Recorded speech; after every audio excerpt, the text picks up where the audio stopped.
Selamat hari Minggu umat terkasih. Marilah kita bersyukur atas kemurahan Tuhan yang menghimpun kita kembali dalam ibadah minggu ini. Tema ibadah hari ini adalah hak menjadi anak-anak Allah. Pelayan firman hari ini adalah Pendeta Emeritus Iwan Tri Wahyudi. Kami ucapkan terima kasih kepada Pendeta Iwan dan juga untuk setiap orang yang melayani dalam kebaktian hari ini. Sebelum kita memulai kebaktian, marilah kita simak beberapa warta lisan berikut ini. Sakramen baptis anak akan kembali dilayankan pada hari Minggu 9 Februari 2025. Orang tua yang berniat untuk membaptiskan anaknya dapat mendaftar melalui Google Form atau mendatangi kantor tata usaha gereja paling lambat hari Rabu 15 Januari 2025 dengan melengkapi persyaratan yang diperlukan, yaitu fotokopi sertifikat penyuluhan ayah bunda yang tidak lebih lama dari 3 tahun yang lalu, buku keanggotaan GKI Samanhudi, dan akte kelahiran. Apabila orang tua bukan anggota GKI Samanhudi, mohon agar dapat disertakan juga surat pengantar dari gereja asal. Selanjutnya pada hari Minggu 12 Januari 2025 yaitu minggu depan akan dilayankan perjamuan kudus awal tahun pada kebaktian pukul 7 pagi, pukul 10 pagi, dan pukul 6 sore. Pada tanggal tersebut akan tetap ada live streaming di channel YouTube GKI Samanhudi pada pukul 7 pagi tetapi tanpa pelayanan perjamuan kudus dan tidak ada live streaming di kebaktian kedua. Sehubungan dengan perjamuan kudus yang akan datang, bagi anggota jemaat yang membutuhkan pelayanan perjamuan kudus di rumah atau di rumah sakit, karena kondisi kesehatannya yang tidak memungkinkan untuk hadir di gedung gereja, silakan menghubungi kantor tata usaha gereja dengan Bapak Parmin selambat-lambatnya hari Kamis 9 Januari 2025. Demikianlah warta lisan. Marilah kita hening sejenak, kita mempersiapkan hati dan pikiran kita untuk menghadap Tuhan.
Umat yang dikasihi Tuhan, minggu ini adalah minggu Epifani.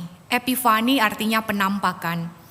Kita memperingati Yesus yang menampakkan diri bukan hanya kepada umat Israel, tetapi juga kepada dunia. Hal ini ditandai dengan datangnya para Majus dari timur. Mereka dituntun oleh Tuhan sehingga dapat datang menjumpai Yesus. Para Majus mencari Yesus dengan penuh kesungguhan agar dapat menyembahnya. Marilah kita pun datang menyembah Yesus dengan penuh kesungguhan. Dengan berdiri, mari kita nyanyikan Dari Timur Jauh Benar.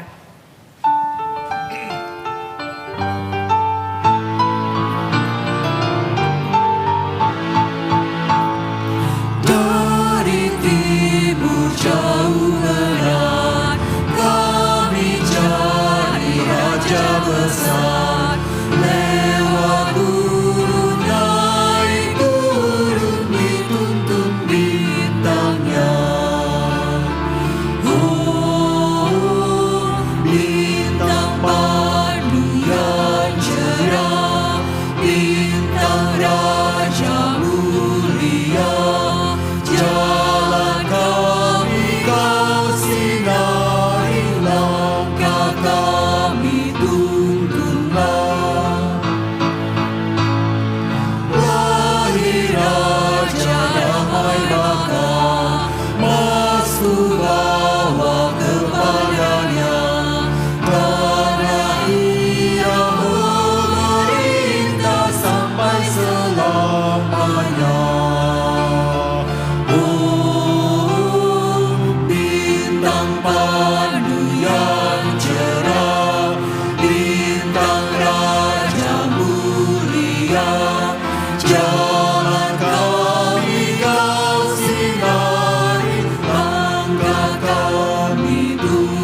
Pertolongan kita adalah dalam nama Tuhan yang menjadikan langit dan bumi.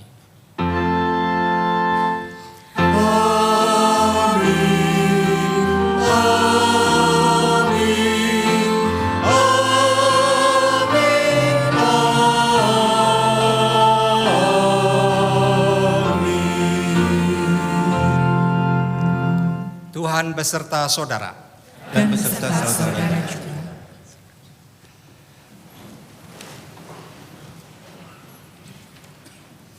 Saudara-saudara umat yang terkasih, peristiwa Natal menegaskan bahwa Sang Putra Allah telah hadir di antara kita. Dan siapa yang percaya kepadanya diangkat menjadi anak-anak Allah. Seperti tertulis di dalam Injil Yohanes pasal 1 ayat 12. Namun semua orang yang menerimanya diberinya hak supaya menjadi anak-anak Allah, yaitu mereka yang percaya dalam namanya. Umat yang dikasihi Tuhan, menjadi anak-anak Allah berarti hidup meneladani Kristus. Tetapi terkadang tidak selalu kita dapat hidup mencerminkan kasih Kristus. Oleh karena itu, marilah kita mengakui dosa dan kegagalan kita di dalam doa pengakuan dosa.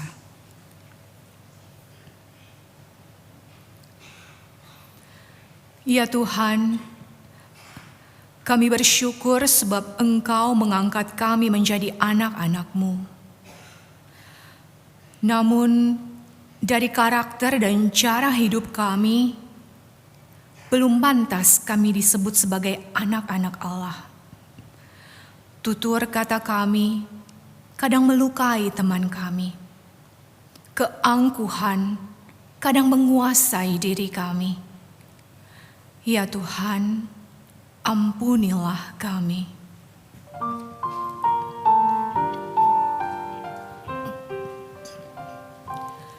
Tuhan, rugilah hati kawanku, terluka oleh tingkah ujarku, dan kehendakku jadi panduku.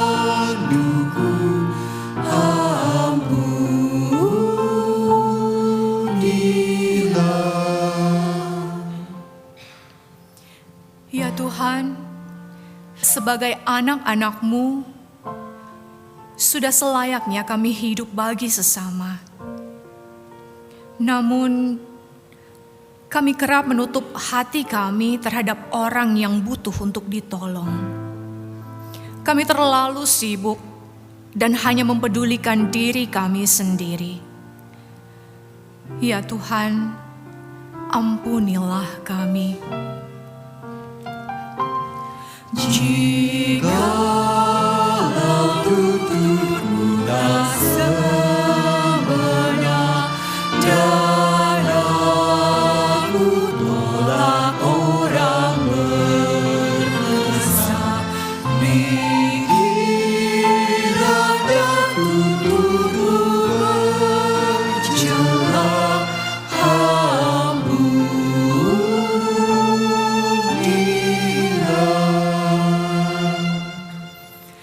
Ya Tuhan, mampukanlah kami untuk hidup sebagaimana yang Kau harapkan.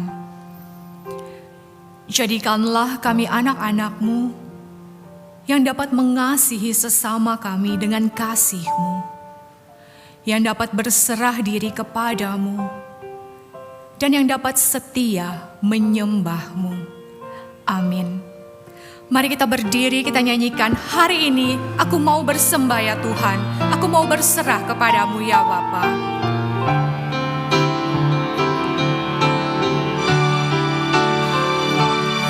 dan hari ini aku bersembah serta padamu Bapa berserah. Kasih-Mu mesra, amin.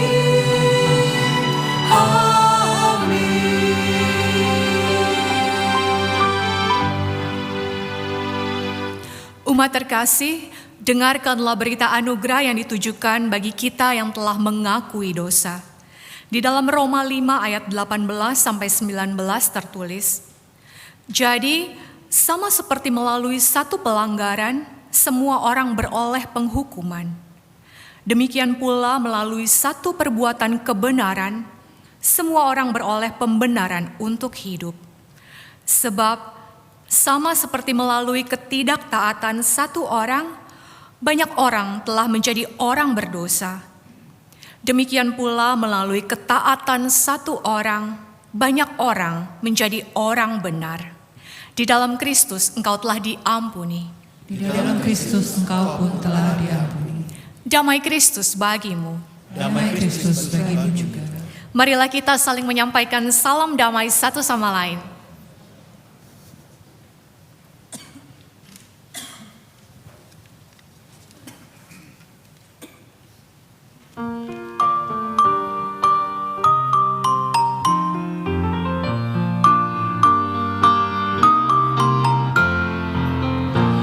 Ada bintang nyata karyanya, lewat angin agung sabdanya, darat laut di bawah kuasanya.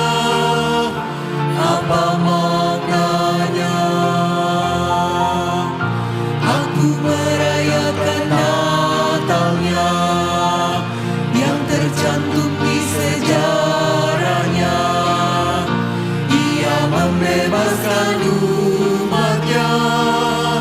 Apa maknanya? Saat aku bertemu Dia, ku rasakan agung rahmatnya. Ku sadari Dia Tuhan yang mempedulikanku, yang tak menjauhkan diri. Kini Dia pun bersamaku dan menjaga tiap langkahku. Dia kawan karib bagiku, Dia segalanya. Saat aku bertemu Dia, ku rasakan agung rahmatnya. Ku sadari Dia Tuhan yang mempedulikanku, yang tak menjauhkan diri. Kini Dia pun bersamaku dan menjaga tiap langkahku. Dia kawan karib bagiku, Dia segalanya.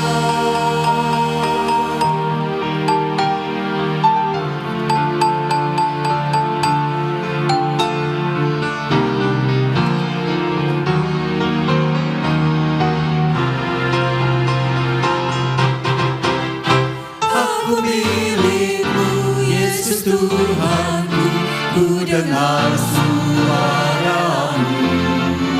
Ku merindukan datang mendekat dan diraih olehmu. Raih daku dan dekatkanlah pada kaki salibmu. Raih daku, raih dan dekatkanlah ke sisimu Tuhanku. Aku hambamu, kau sucikanlah oleh kasih kurnia. Hingga jiwaku memegang teguh kehendakmu yang mulia. Raih daku dan dekatkanlah pada kaki salibmu. Raih daku, raih dan dekatkanlah ke sisimu Tuhanku.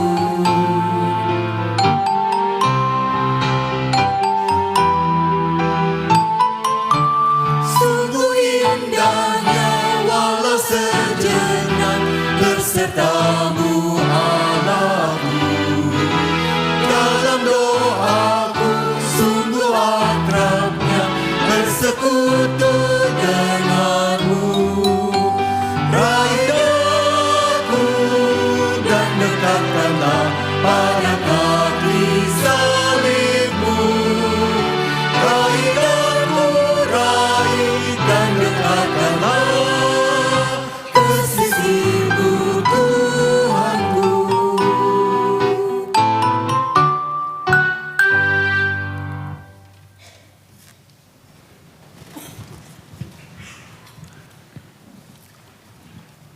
Saudara-saudara, mari kita satu di dalam doa.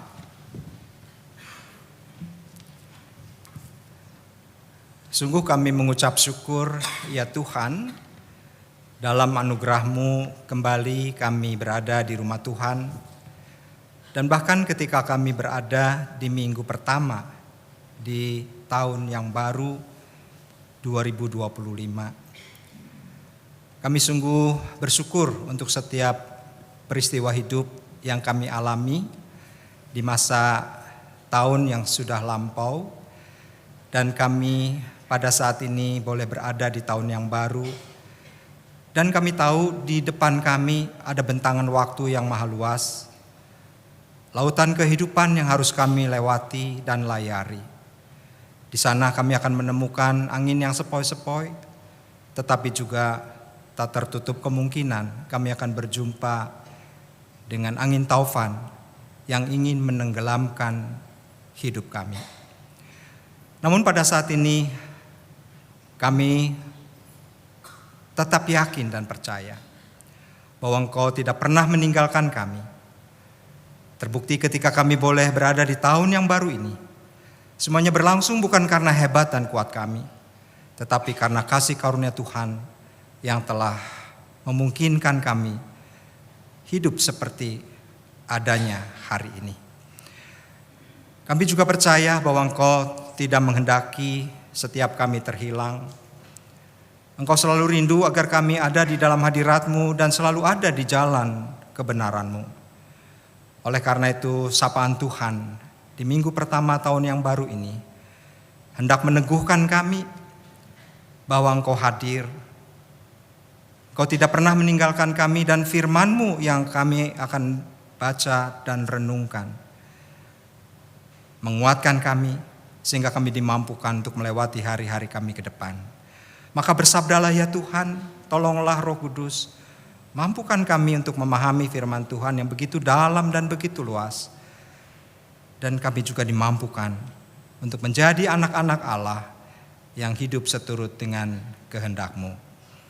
Di dalam Kristus, firman yang hidup, kami berdoa dan kami mengucap syukur. Amin.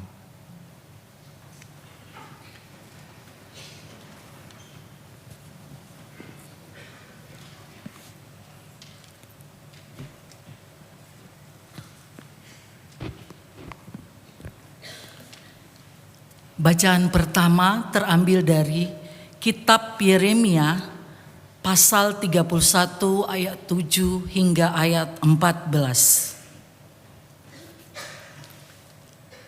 Sebab beginilah firman Tuhan, bersorak-sorailah bagi Yakub dengan sukacita, bersukarialah tentang pemimpin bangsa-bangsa, kabarkanlah, pujilah dan katakanlah, Tuhan selamatkanlah umat-Mu, sisa orang Israel.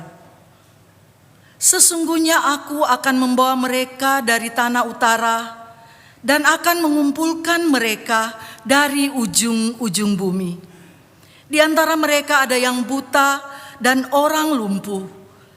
Ada perempuan yang mengandung bersama perempuan yang melahirkan. Suatu kumpulan besar mereka akan kembali ke sini. Dengan menangis, mereka akan datang. Dengan memohon-mohon, mereka akan kubawa.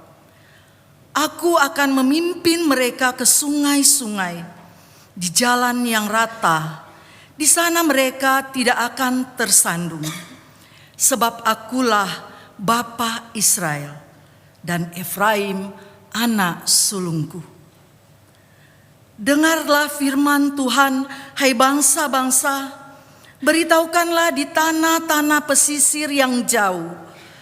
Katakanlah, Dia telah menyerahkan Israel, akan mengumpulkannya kembali dan menjaganya seperti gembala terhadap kawanan dombanya.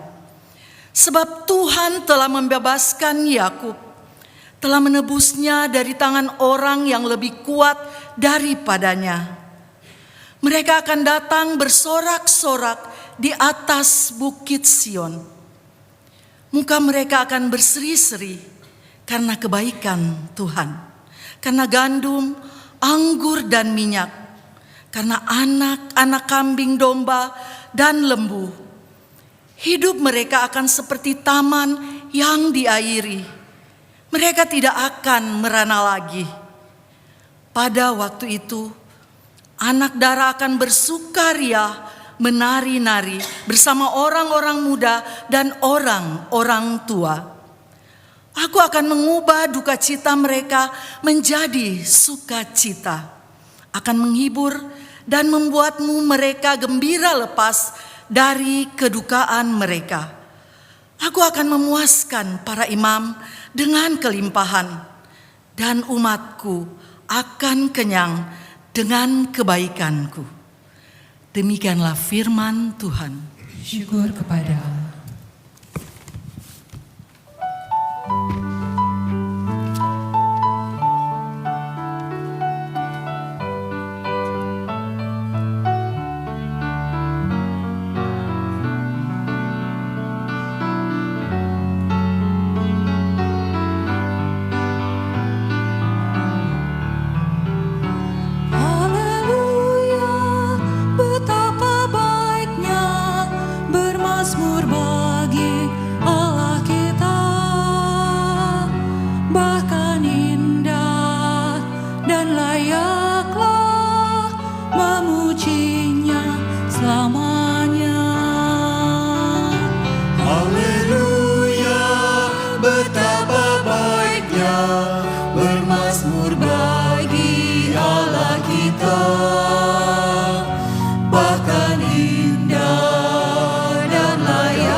Bacaan kedua menurut kitab Efesus 1 ayat 3 sampai 14. Terpujilah Allah dan Bapa Tuhan kita Yesus Kristus, yang dalam Kristus telah mengaruniakan kepada kita segala berkat rohani di dalam surga. Sebab di dalam Dia Allah telah memilih kita sebelum dunia dijadikan, supaya kita kudus dan tak bercacat di hadapan-Nya. Dalam kasih, Ia telah menentukan kita dari semula melalui Yesus Kristus untuk menjadi anak-anak-Nya sesuai dengan kerelaan kehendak-Nya, supaya terpujilah anugerah-Nya yang mulia, yang dikaruniakan-Nya kepada kita di dalam Dia yang dikasihi-Nya.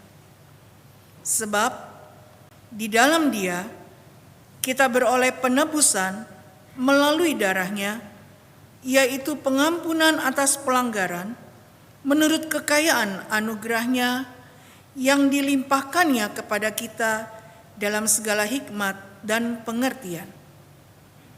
Sebab Ia telah menyatakan rahasia kehendak-Nya kepada kita sesuai dengan rencana kerelaan-Nya, yaitu rencana kerelaan yang dari semula telah ditetapkan-Nya di dalam Kristus sebagai persiapan kegenapan waktu untuk mempersatukan di dalam Kristus sebagai kepala segala sesuatu, baik yang di surga maupun yang di bumi. Di dalam Dialah kami diberi warisan, kita yang dari semula sudah dipilih-Nya sesuai dengan maksud Allah, yang mengerjakan segala sesuatu menurut keputusan kehendak-Nya, supaya kami yang sebelumnya telah menaruh harapan pada Kristus boleh menjadi puji-pujian bagi kemuliaan-Nya. Di dalam Dia kamu juga, karena kamu telah mendengar firman kebenaran, yaitu Injil keselamatanmu, di dalam Dia kamu juga, ketika kamu percaya, dimeteraikan dengan Roh Kudus yang dijanjikan-Nya itu. Roh Kudus itulah jaminan warisan kita sampai kita memperoleh penebusan yang menjadikan kita milik Allah untuk memuji kemuliaan-Nya. Demikianlah firman Tuhan. Syukur kepada Allah.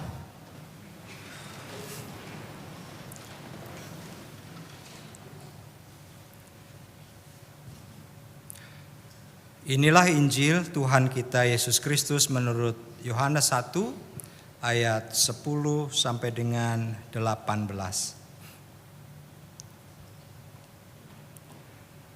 Ia telah ada di dalam dunia dan dunia dijadikan melalui Dia, tetapi dunia tidak mengenalnya.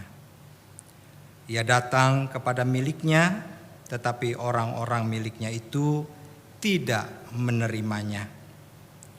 Namun, semua orang yang menerimanya diberinya hak supaya menjadi anak-anak Allah, yaitu mereka yang percaya dalam namanya.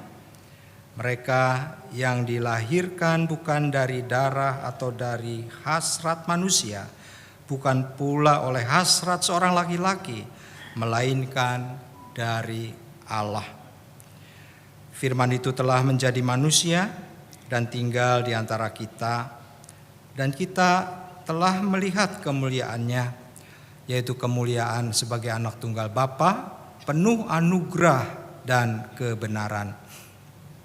Yohanes bersaksi tentang Dia dan berseru, "Inilah Dia yang kumaksudkan ketika aku berkata, Dia yang datang sesudah aku telah mendahului aku, sebab Dia telah ada sebelum aku."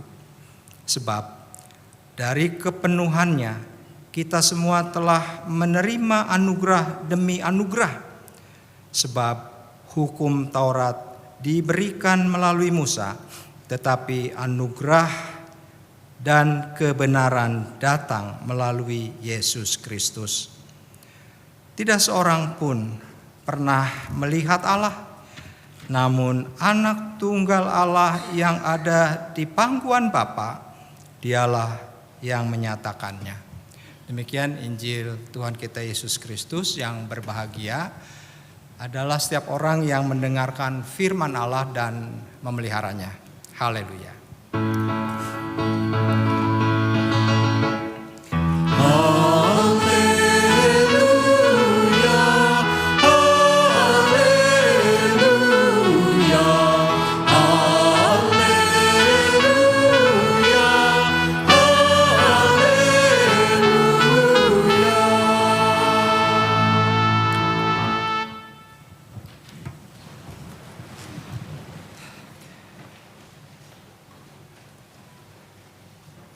Selamat pagi saudara-saudara, selamat tahun baru. Mungkin di antara saudara-saudara ada yang baru pulang liburan ya, atau mungkin juga yang gak kemana-mana dan merasakan suasana Jakarta yang lebih sepi. Karena banyak orang yang memang memanfaatkan libur Natal dan Tahun Baru. Saudara-saudara yang dikasihi Tuhan, pada Minggu Epifani saat ini, minggu pertama di bulan Januari dan tahun 2025, kita akan membahas satu tema, yaitu hak menjadi anak-anak Allah.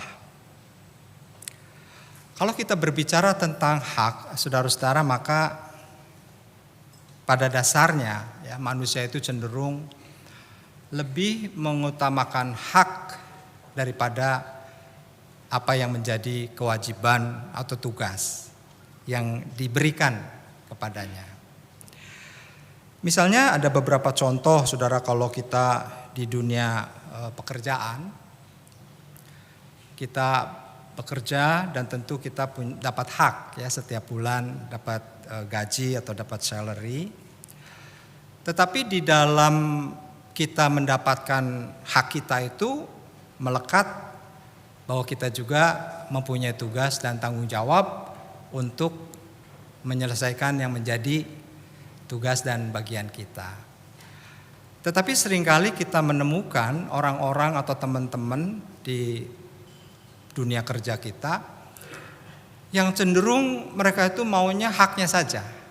Ya, jadi kalau misalnya gajinya nggak naik-naik, ya pasti kasakusuk, pasti mengeluh sana sini gitu ya.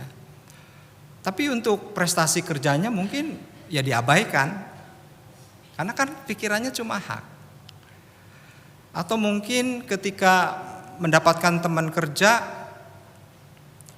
yang kemudian seharusnya dia yang kerjakan tugas-tugasnya, tetapi diambil alih oleh kita misalnya, maka kita juga akan bilang, aduh, dia yang dapat gaji segini, ya saya nggak dapat tambahan, tapi kerjaannya tambah gitu ya.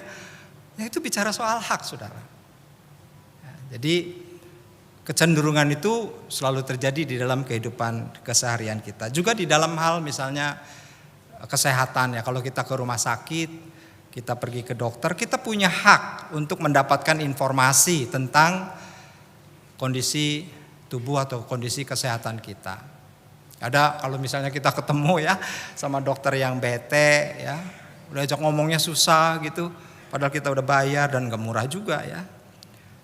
Kita punya hak untuk bertanya gitu ya, untuk tahu sih apa gimana tentang kondisi itu. Kadang jawab sekenanya gitu ya. Mungkin kita di depan dokter oke-oke aja, tapi di belakang ngomel-ngomel ya. Karena apa? Karena hak kita itu memang gak didapat.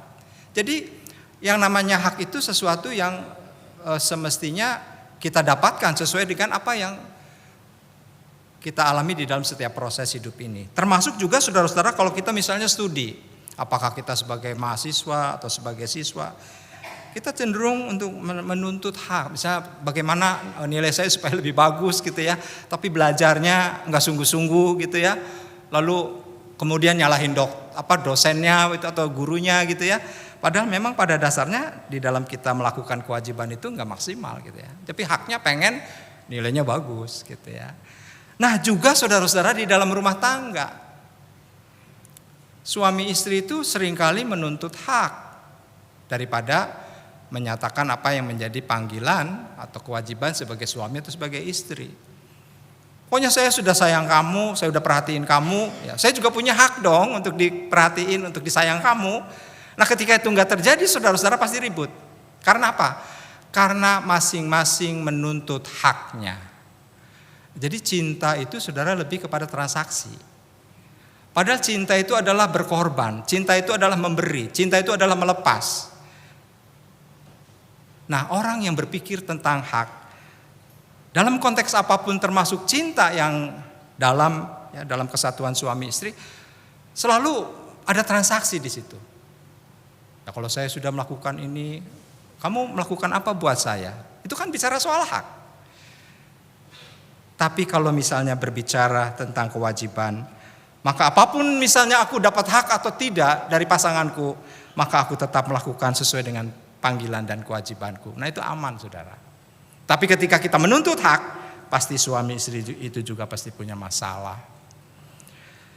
Saudara-saudara yang dikasihi Tuhan, hak itu selalu diperjuangkan. Ya toh, kalau misalnya gaji nggak naik-naik kita berjuang, ada demo dan seterusnya toh. Tetapi saudara-saudara sebaliknya, kewajiban selalu diabaikan. Amsyong nggak tuh saudara? Ya. Kalau ketemu orang yang bicaranya tentang hak tetapi kewajibannya nggak maksimal, ya. Nah seharusnya saudara-saudara, yang namanya hak dan kewajiban itu dua sisi mata uang, ya seperti dua sisi mata uang yang nggak bisa dipisahkan. Mata uang itu punya nilai ketika sisi yang satu itu memang sah sesuai dengan aturan negara misalnya. Kalau itu nggak ada ya tidak sah. Nah demikian juga di dalam kehidupan kita, ketika kita hidup di dalam hak kita, maka melekat kita juga punya kewajiban itu. Karena kita dibayar, maaf kata ya kalau kita kerja, itu juga ada kewajiban yang nempel. Bukan mau haknya aja kerjanya nggak ada. Atau sebaliknya, melulu dia melakukan kewajiban tetapi dia hak itu nggak dapat. Itu juga nggak bisa. Maka yang namanya hak dan kewajiban adalah sesuatu yang tidak bisa dipisahkan. Dengan demikian saudara-saudara, kita memahami bahwa yang namanya hak dan kewajiban adalah satu kesatuan, dan yang seringkali terjadi di dalam hidup kita adalah orang tidak seimbang, lebih menuntut hak ketimbang kewajibannya. Nah tema kita berbicara tentang hak menjadi anak-anak Allah. Dalam Injil Yohanes 1 ayat 12 dikatakan bahwa yang percaya dan menerima Kristus diberi hak menjadi anak-anak Allah. Saudara-saudara, ketika kita percaya kepada Tuhan Yesus Kristus, maka kita mempunyai sebuah identitas, sebuah status yang baru, yaitu sebagai anak-anak Allah yang melampaui identitas atau status yang ada di dunia ini. Ketika kita mendapat hak menjadi anak-anak Allah, saudara-saudara, maka sesungguhnya kita mendapatkan kasih karunia Allah. Dan kalau itu mendapatkan kasih karunia Allah, saudara-saudara, maka hak menjadi anak-anak Allah itu bukan suatu usaha kita. Apakah dengan amal, dengan kebaikan, dengan ritual, dengan ibadah? Enggak bisa. Hak menjadi anak-anak Allah itu hanya mungkin ketika Tuhan memberikan kasih karunia itu kepada kita. Dan hak sebagai anak Allah, saudara-saudara, tentu saja dianugerahkan melalui iman percaya kita kepada Tuhan Yesus Kristus. Dikatakan di dalam ayat 12, namun semua orang yang menerimanya diberinya hak supaya menjadi anak-anak Allah, yaitu mereka yang percaya di dalam namanya. Oleh karena itu saudara-saudara, kalau kita mendapat hak menjadi anak-anak Allah, maka kita menerima banyak hal dari Allah. Nah contohnya yang pertama adalah menerima pengampunan dosa. Apa hebatnya saudara dan saya sampai Tuhan mau ampuni dosa kita? Kalau bukan karena kasih-Nya, kalau bukan karena anugerah-Nya. Dan itu hanya mungkin ketika kita ada dalam status yang baru sebagai anak-anak Allah. Yang kedua, saudara-saudara, kita mendapat hak untuk memiliki hak yang mungkin tidak bisa didapatkan dari yang lain, yaitu memanggil Allah adalah Bapa. Dan itu merupakan tanda kedekatan dan hubungan yang sangat dekat, yang sangat intim antara kita umatnya dengan Allah yang gak ada batas. Nah saudara, kalau kita di rumah gitu ya, ada papa, ada mama ya, orang tua kita, itu kan gak ada sekat, kecuali kalau lagi masalah ya. Tapi umumnya yang normal-normal itu kita begitu dekat sama orang tua kita, bahkan kita bisa curhat ya, bisa mengungkapkan apapun, dan orang tua juga begitu perhatian sama kita. Di situ nggak ada batas saudara. Beda dengan kalau misalnya dengan tetangga atau dengan orang lain. Kita memiliki hak memanggil Bapa, dan di situ kita diingatkan bahwa hubungan ini istimewa, dan yang namanya Bapa sama anak itu nggak ada bekasnya. Saya selalu katakan dari mimbar ini. Ini hak istimewa saudara. Kalau kita jadi presiden, mau 2 periode atau mau berapa periode, yang umumnya 2 periode. Setelah itu ya mantan, walaupun disebutnya presiden ke-5, ke-6, ke-7, ya tetap aja dia bukan presiden toh, dia udah mantan. Bahkan maaf, suami istri juga ada bekasnya ketika mereka divorce, ketika mereka gagal misalnya dalam pergumulan yang berat. Tetapi Bapa sama anak itu nggak ada bekasnya saudara, mempunyai hubungan yang sangat istimewa. Lalu yang berikutnya, ketika kita menjadi anak-anak Allah, maka kita juga mendapat hak, yaitu berkat dari Allah. Berkat keselamatan. Ya. Kita juga menerima berkat pemulihan. Bahwa setiap orang dapat datang kepada Tuhan dalam keadaan apapun. Setiap orang dengan segala keterbatasannya dapat berjumpa dengan Allah yang terbuka untuk memulihkan hidup kita. Maka saudara-saudara, kalau saudara perhatikan, ini meja altar itu bentuknya gini, enggak segi 4 kan? Ini ada filosofi teologisnya saudara. Jadi ini artinya gini, seperti tangan yang menyambut. Oke, jadi saudara-saudara sebagai umat, siapapun Anda, apapun pergumulanmu, Tuhan itu terbuka untuk kita. Tuhan siap untuk memulihkan kita. Maka ada ayat mengatakan, marilah kepadaku setiap orang yang letih lesu dan berbeban berat, karena aku akan memberikan kelegaan kepadamu. Artinya apa saudara? Sampai sedemikian hak itu diberikan Tuhan buat kita, yang bukan orang baik-baik juga. Kita juga gak semuanya baik. Makanya kita perlu Tuhan toh. Kita juga diberikan hak untuk mendapatkan kesejahteraan, damai sejahtera. Kalau kita membaca dalam Yeremia 31 ayat 7 sampai dengan 14, di situ dikisahkan tentang Yeremia yang menubuatkan pemulihan bagi Israel, umat yang telah tersebar waktu itu saudara, oleh karena mereka memberontak kepada Allah, oleh karena hidup di dalam dosa, maka Tuhan menghukum mereka, yaitu dibuang ke Babel. Dan mereka dikeluarkan dari tanah perjanjian, kemudian mereka ada tersebar di Babel itu.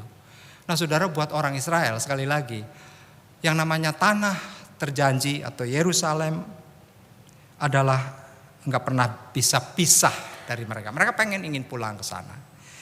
Tetapi kemudian saudara-saudara, di tengah konteks seperti itu, Allah juga berjanji akan mengumpulkan mereka kembali dengan sukacita dan memberkati mereka dengan kelimpahan. Coba saudara bayangkan, orang udah berontak, orang udah membelakangi Tuhan, orang udah melakukan dosa dan sampai mendapatkan hukuman, tapi Tuhan itu tetap saudara, Tuhan hanya memberikan pelajaran supaya mereka menyadari bahwa mereka tuh gak bisa apa-apa tanpa Tuhan. Tapi Tuhan selalu pulihkan mereka saudara. Tuhan berjanji akan mengumpulkan mereka kembali pulang ke negeri terjanji. Nah kalau kita tarik di dalam kehidupan pribadi, lepas pribadi, kehidupan kita saudara, kita juga adalah orang-orang yang terpisah dari Allah karena dosa kita. Dosa itulah yang tidak memungkinkan kita bisa dekat, apalagi manggil Bapa kepada Tuhan begitu dekat. Dosa itulah yang memisahkan kita dan membuat kita terserak saudara-saudara. Dan oleh sebab itu mengapa pada hari ini saudara datang dari berbagai tempat dan berbagai arah, berada di ruangan ini. karena kita mendapatkan kasih karunia yang sama, yang terpisah. Kita disatukan dalam ibadah, kita disatukan secara personal juga dalam relasi dengan Allah Bapa kita. Jadi saudara-saudara, dengan demikian Allah pun mau memulihkan setiap anak-anaknya.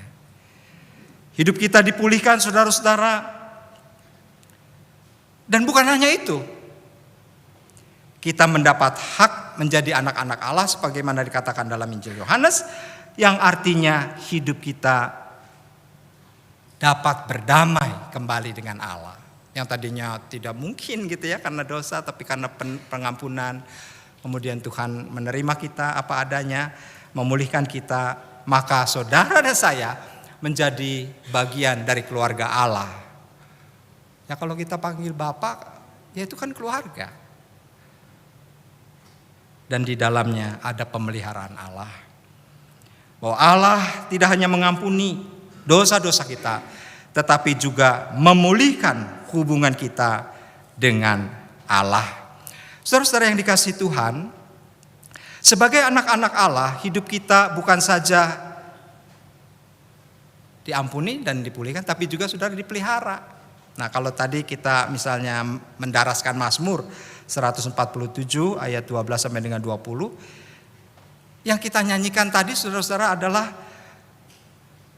sebuah statement bahwa Allah memelihara umatnya. Bahwa Allah memberkati kota, memberkati anak-anak dan juga memberkati tanah mereka. Firman Allah adalah kekuatan yang menopang hidup umatnya. Dan sebagai anak-anaknya saudara-saudara, kita dapat bersandar kepada pemeliharaannya. Nah saudara-saudara, ketika kita menghadapi kekhawatiran ya, mungkin juga ketidakpastian di tahun yang baru ini, dengan berbagai pergumulan yang mungkin hari ini belum selesai gitu ya. Walaupun tahunnya sudah lewat tapi pergumulannya belum selesai. Masalahnya belum selesai. Tapi saudara-saudara, kita nggak usah khawatir. Kita nggak usah overthinking. Karena ada jaminan kalau Tuhan sudah memberikan kita hak menjadi anak-anak Allah, maka saudara-saudara kita akan dipeliharanya dan tidak akan diterlantarkan. Dalam pembacaan berikutnya yaitu Efesus pasal 1 ayat 3 sampai dengan 14 dikatakan bahwa kita diingatkan sebagai anak-anak Allah yang dipilihnya itu, kita dipanggil untuk hidup kudus dan tidak bercacat di hadapan Allah. Nah ini saudara-saudara, kalau kita bicara tentang hak dan kewajiban. Kalau kita sepakat bahwa hak dan kewajiban itu sesuatu yang gak bisa dilepaskan seperti dua sisi mata uang, maka di satu sisi kita mendapatkan banyak hak dari Tuhan, tetapi kita juga mendapatkan panggilan untuk hidup kudus dan tidak bercacat. Jangan maunya haknya saja saudara. Oh saya senang diselamatkan, saya diampuni dosanya, saya diterima. Tapi hidup kita enggak melakukan kewajiban panggilan kita sebagai anak-anak Allah. Kita lebih cenderung memilih apa yang ditawarkan oleh anak-anak dunia. Dan kalau itu terjadi, itu seperti dua sisi mata uang yang hanya cuma satu sisi. Saudara-saudara yang dikasihi Tuhan, menjadi anak-anak Allah, kita mendapatkan status yang baru. Kita juga mendapatkan tujuan yang baru, saudara. Beda saat kita sekarang sudah menjadi anak Allah dan saat ketika kita belum. Kita punya tujuan hidup yang baru. Dan yang paling penting saudara-saudara, ketika kita menjadi anak-anak Allah, kita mendapatkan jaminan kehidupan kekal. Kita menjadi ahli waris kerajaan Allah. Karena apa yang dimiliki Allah itu juga menjadi milik kita sebagai anak-anaknya. Oh saudara-saudara, kalau kita punya aset, kita meninggal, kita kan gak selamanya hidup di dunia. Lalu yang mendapat waris itu siapa? Anak-anak kita. Kalau gak ada anak ya mungkin dititipkan ke siapa gitu. Itu otomatis diatur secara legal. Nah, logika yang sama, kalau Allah itu punya kerajaan surga, kita anak-anaknya, ya kita ada di dalam kerajaan surga itu.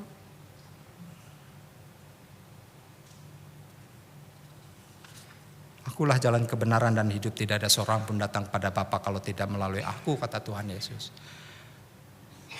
Nah, oleh karena kita mendapatkan status yang baru dan juga kita mendapatkan kehidupan kekal, kita sebagai ahli waris kerajaan Allah, maka saudara-saudara, panggilan kita adalah kita harus mencerminkan hidup yang sesuai dengan status yang baru sebagai anak-anak Allah. Saudara-saudara, kita masuk surga ya, itu janji Tuhan ya. Barang siapa yang percaya kepadanya tidak binasa melainkan beroleh hidup yang kekal ya. Yohanes 3 ayat 16. Kalau suruh milih nih saudara, dikasih 1 triliun tapi masuk neraka, pilih mana? Ayo, uangnya udah ada nih. Ada yang mau pilih masuk neraka? Oke lah, kita nggak punya uang, ya di dunia ini kita nggak punya uang. Tapi sesusah-susahnya hidup kita paling berapa lama sih? Bisa 100 tahun umur kita, selebihnya kan kita meninggal. Dan manusia itu kalau meninggal ada dua saudara, mati kekal, hidup kekal. Mati kekal dia masuk ke dalam kerajaan maut, yaitu neraka. Hidup kekal ya di surga. Nah, lalu ada yang nawarin nih 1 triliun. Pilih masuk surga, pilih 1 triliun atau pilih masuk neraka? Pastinya pilih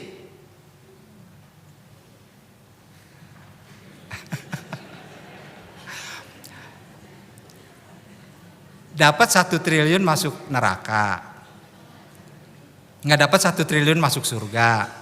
Pilih mana? Ini tahun baru kok pada bengong. Ya hati kecil mah gini, hati kecil gini.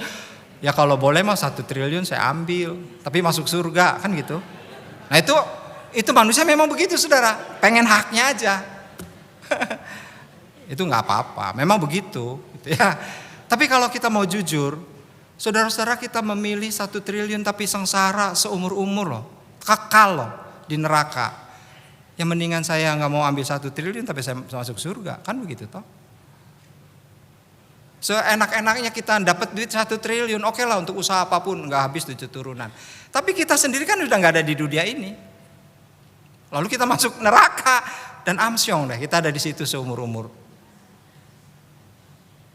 Nah saudara-saudara, kalau kita menghayati ini, betapa anugerah keselamatan itu di dalam Tuhan Yesus itu sungguh luar biasa. Bukan murahan. Allah Maha Pemurah, tapi Dia bukan murahan. Gak bisa diukur dengan triliun saudara, keselamatan itu. Maka kalau kita menjadi anak-anak Allah, kita mendapatkan hak ahli waris kerajaan surga. Itu sesuatu yang gak bisa diukur dengan uang saudara. Gak bisa diukur dengan berapa lamanya kita hidup dan menikmati apa yang menjadi kekayaan kita atau uang kita misalnya. Karena selebihnya kita akan dipenuhi dengan kertak gigi di dalam neraka ketika kita tidak mendapatkan kasih karunia Allah untuk menjadi anak-anaknya. Oleh karena itu saudara-saudara, marilah kita hidup sebagai anak-anak Allah yang mencerminkan kasih dan kekudusan Allah.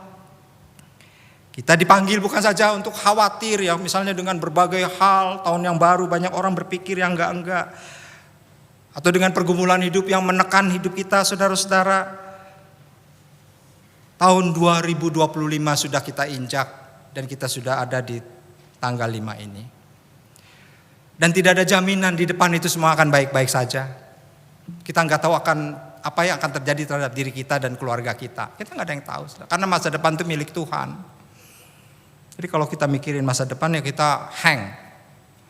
Karena masa depan adalah milik Tuhan. Kita tidak tahu apa yang akan terjadi dengan diri kita dan keluarga kita, gereja kita dan bangsa kita. Tetapi yang tahu pasti adalah bahwa Allah Bapa kita tidak pernah meninggalkan kita dalam keadaan apapun. Oh saudara-saudara, kita punya keluarga, kita pernah jadi anak toh. Walaupun kita jadi orang tua, sekarang kita pernah jadi anak. Coba kita refleksikan bagaimana dulu orang tua kita membesarkan kita. Mereka bekerja dari pagi sampai malam untuk biaya sekolah, biaya hidup kita, sehingga kita menjadi seperti sekarang ini. Itu kan terjadi karena kasih dan pemeliharaan Bapak kita. Bapak kita ini, orang tua kita itu terbatas kasihnya, saudara-saudara. Tapi yang terbatas kasihnya aja melakukan hal segalanya buat kita sebagai anak-anaknya. Apalagi Bapak di surga yang kasihnya tidak terbatas, Dia pasti pelihara hidup kita. Amin.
bersama dengan umat Allah di masa lalu, masa kini, dan masa depan, mengingat janji baptisan kita dengan mengikrarkan pengakuan iman rasuli.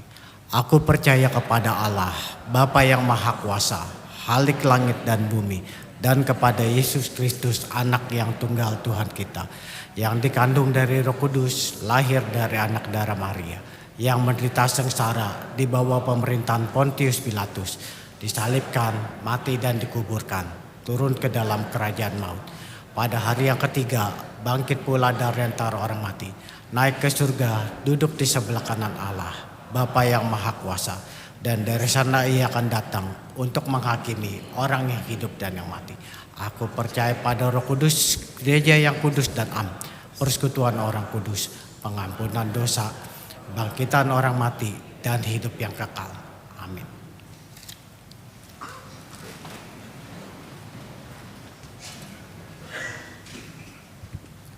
Saat ini kita akan mempersiapkan diri dan hati kita untuk menyambut dan ikut serta dalam perayaan perjamuan kudus pada hari minggu depan tanggal 12 Januari 2025. Pada perjamuan malam terakhir, Kristus menghendaki kita merayakan perjamuan kudus untuk mengenangnya.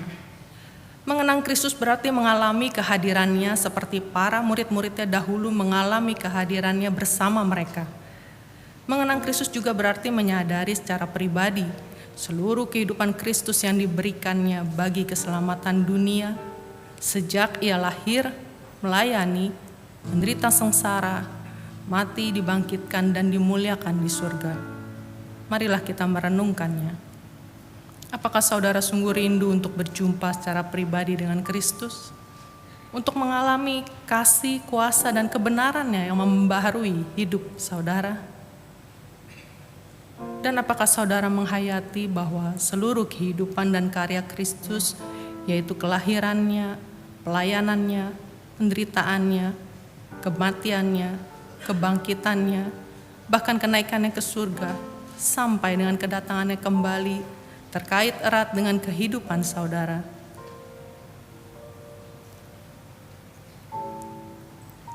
Pada perjamuan malam terakhir ketika Kristus memecahkan roti dan mengangkat cawan, ia membagikan tubuh dan darahnya sendiri kepada murid-muridnya.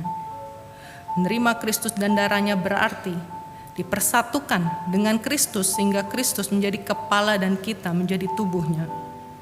Menerima tubuh dan darahnya berarti dipersatukan dengan semua orang yang menerimanya menjadi satu tubuh dan satu roh. Marilah kita merenungkannya. Apakah saudara menghayati bahwa Kristus adalah kepala dalam seluruh kehidupan saudara? Dalam hidup berjemaat dan bermasyarakat, bahkan dalam keluarga dan pekerjaan saudara. Apakah saudara menghayati bahwa saudara adalah anggota tubuh Kristus yang saling mengasihi seorang terhadap yang lain? Ketika kita bersatu dengan Kristus, roti hidup yang dipecahkan bagi dunia ini, kita pun dipersatukan dalam kematian dan kebangkitan Kristus. Dipersatukan dengan Kristus berarti diutus untuk mengosongkan dan menyangkal diri, bahkan memikul salib dan mengikut Kristus. Dipersatukan dengan Kristus berarti diutus untuk memberi hidup kita demi keselamatan dunia. Marilah kita merenungkannya.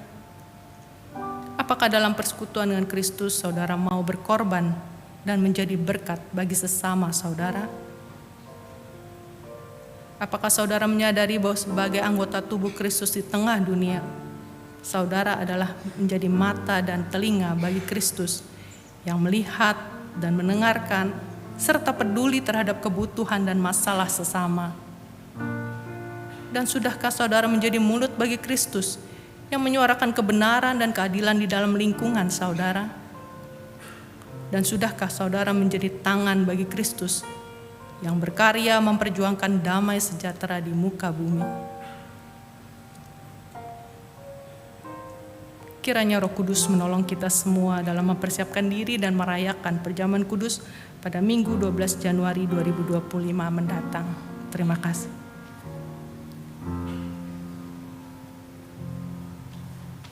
Saudara-saudara, mari kita menaikkan doa syafaat. Kita satu di dalam doa. Di minggu pertama tahun yang baru 2025, kami sudah berada dan siap melangkah memasuki bentangan waktu di depan kami yang maha luas, yang akan terjadi dengan berbagai kemungkinan. Mungkin juga ketidakpastian. Tetapi firman Tuhan pada hari ini mengingatkan kami bahwa kami adalah orang-orang yang mendapat hak menjadi anak-anak Allah. Maka kami pun akan terus dipelihara, dijaga, dituntun oleh Allah Bapa yang tidak pernah meninggalkan kami dalam keadaan apapun, bahkan dalam lembah kekelaman dan bayang-bayang kematian sekalipun. Oleh karena itu biarlah firman Tuhan pada saat ini semakin meneguhkan dan menguatkan kami untuk kami terus melangkah ke depan. Ketika lautan kehidupan akan kami layari, kami akan berlayar di atasnya, kami akan menemukan angin yang sepoi-sepoi, tapi juga tidak tertutup kemungkinan kami akan berjumpa dengan angin tofan yang ingin menenggelamkan hidup kami. Namun kami percaya bahwa Engkau selalu hadir, Allah Immanuel di dalam Yesus Kristus yang selalu beserta dalam kondisi apapun. Oleh karena itu ajarlah pada kami untuk kami terus hidup sesuai dengan status kami sebagai anak-anak Allah yang bergantung sepenuhnya kepada Allah Bapa, sumber kekuatan dan pemelihara hidup dan jiwa kami. Terima kasih Bapa di surga atas segala kebaikan dan kemurahan-Mu. Pada saat ini kami berdoa bagi berbagai pergumulan hidup kami yang mungkin sampai saat ini kami terus mengalami masalah yang berat. Namun biarlah kiranya Tuhan juga yang terus menopang sehingga kami senantiasa mendapatkan kekuatan dan pengharapan yang selalu baru. Bagi kami yang sakit, biarlah Tuhan juga sembuhkan dalam kuasa dan berkat-Mu sehingga pengharapan akan kesembuhan selalu ada. Dan saudara-saudara kami yang sakit pun senantiasa diteguhkan di dalam Engkau.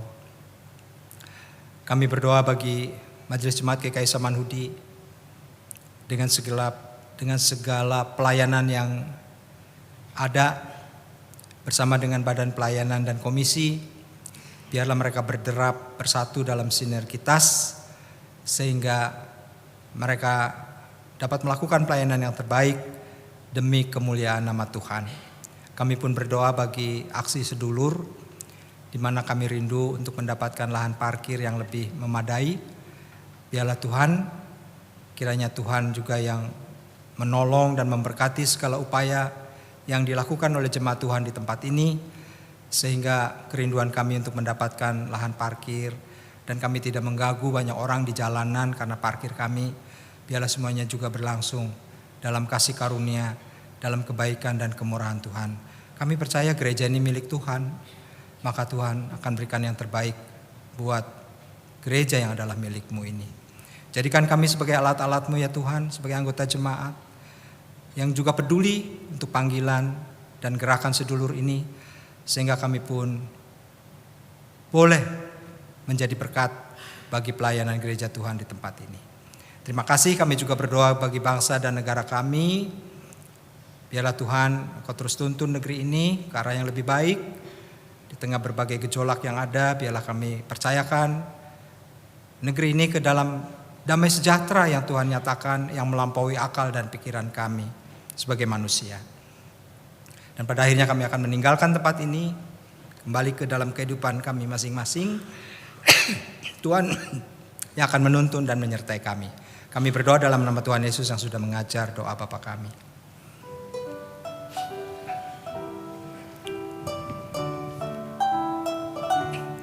Bapa kami yang ada di surga,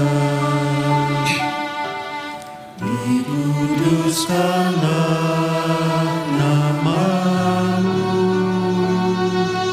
datanglah kerajaan-Mu, jadilah kehendak-Mu di bumi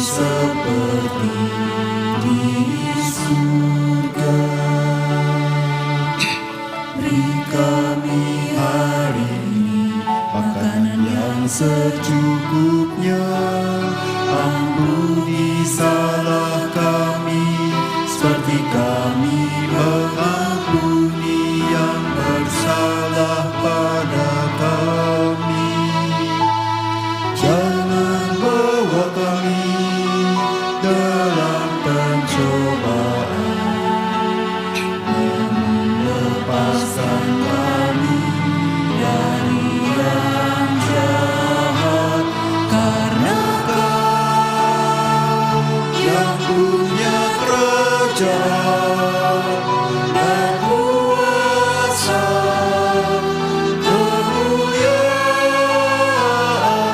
sampai selama-lamanya.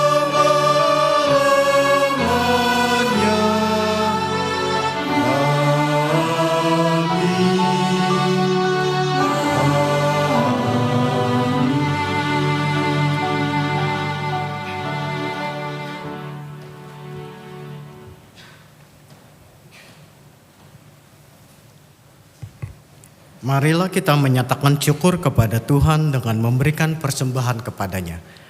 Firman Tuhan dalam 2 Korintus pasal 9 ayat 8. Lagi pula Allah sanggup melimpahkan segala anugerah kepada kamu, supaya kamu senantiasa berkecukupan di dalam segala sesuatu, dan malah berkelebihan di dalam berbagai perbuatan baik. Umat dapat memasukkan amplop aksi sedulur ke dalam kantong persembahan, atau melalui transfer dengan memberikan tambahan angka 20 di akhir nilai nominal khusus untuk aksi sedulur.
Mari kita bangkit berdiri.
kami bersyukur atas penyertaan-Mu di dalam hidup ini. Kami dapat terus melangkah karena selalu ada pengharapan baru yang Engkau anugerahkan. Sebagai ungkapan syukur, saat ini kami memberikan persembahan kepadamu. Kiranya persembahan ini dapat menjadi berkat dan berguna bagi pelayanan gerejamu. Inilah doa kami, di dalam nama Tuhan Yesus kami bersyukur. Amin.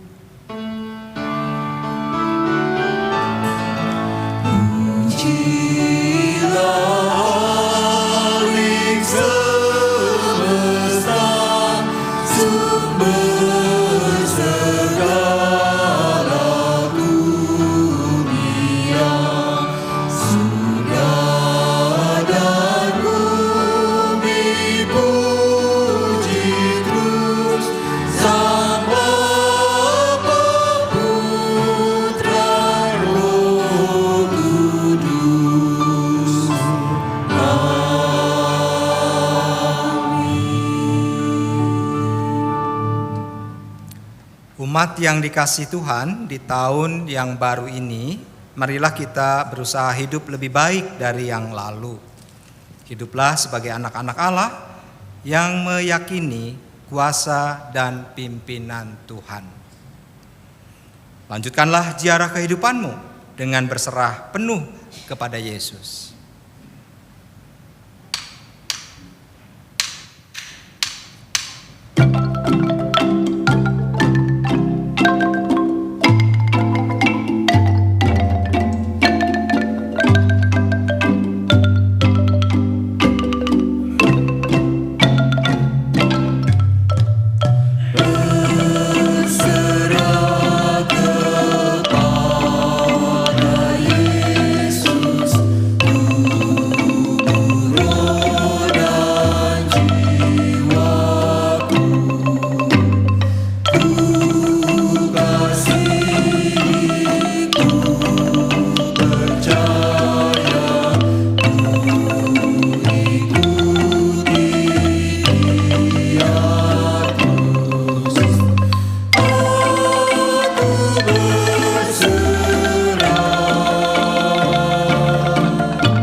Saudara-saudara, arahkanlah hatimu kepada Tuhan. Kami mengarahkan hati kami pada Tuhan.